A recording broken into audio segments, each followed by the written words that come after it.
الله صلى الله عليه وسلم المسلم أخو المسلم நபி ஸல்லல்லாஹு அலைஹி வஸல்லம் அவர்கள் கூறினார்கள், ஒரு முஸ்லிம் மற்ற முஸ்லிமுக்கு சகோதரன் ஆவார். அறிவிப்பவர் அபூ ஹுரைரா ரலியல்லாஹு அன்ஹு. நூல் முஸ்லிம் 2564. قال رسول الله صلى الله عليه وسلم لكل داء دواء. நபி ஸல்லல்லாஹு அலைஹி வஸல்லம் அவர்கள் கூறினார்கள், ஒவ்வொரு நோய்க்கும் மருந்துண்டு. அறிவிப்பவர் ஜாஃபிர் ரலியல்லாஹு அன்ஹு. நூல் முஸ்லிம் 2204. قال رسول الله صلى الله عليه وسلم الظلم ظلمات يوم القيامة. நபி ஸல்லல்லாஹு அலைஹி வஸல்லம் அவர்கள் கூறினார்கள், அநீதி மறுமை நாளில் பல இருள்களாக காட்சி தரும். அறிவிப்பவர் இப்னு உமர் ரலியல்லாஹு அன்ஹு. நூல் புகாரி 2447.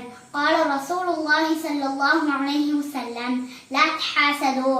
நபி ஸல்லல்லாஹு அலைஹி வஸல்லம் அவர்கள் கூறினார்கள், ஒருவருக்கு ஒருவர் பொறாமை கொள்ளாதீர்கள்.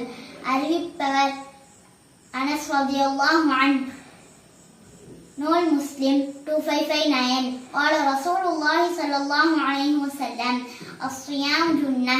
நபி ஸல்லல்லாஹு அலைஹி வஸல்லம் அவர்கள் கூறினார்கள், நோன்பு பாவங்களில் இருந்து காக்கும் கேடயமாகும். அறிவிப்பவர் அபூ ஹுரைரா ரலியல்லாஹு அன்ஹு.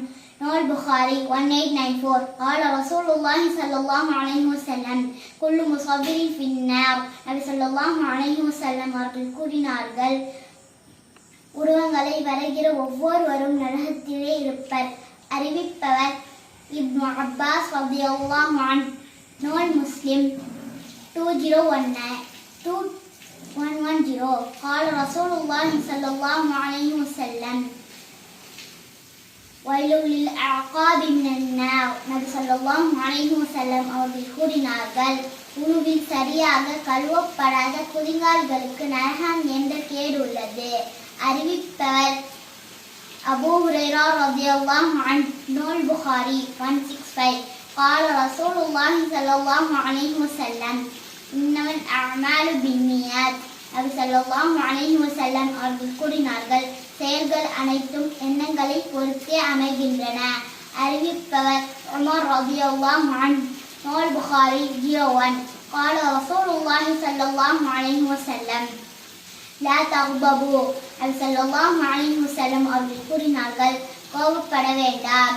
அறிவிப்பவர் அபூ ஹுரைரா ரலியல்லாஹு அன்ஹு. நூல் புகாரி 6116. قال رسول الله صلى الله عليه وسلم لا يدخل الجنة قتات. நபி ஸல்லல்லாஹு அலைஹி வஸல்லம் அவர்கள் கூறினார்கள், கோல் சொல்பவன் சுவனம் நுழைய மாட்டான். அறிவிப்பவர் ஹுதைஃபா ரலியல்லாஹு அன்ஹு. நூல் புகாரி 6056.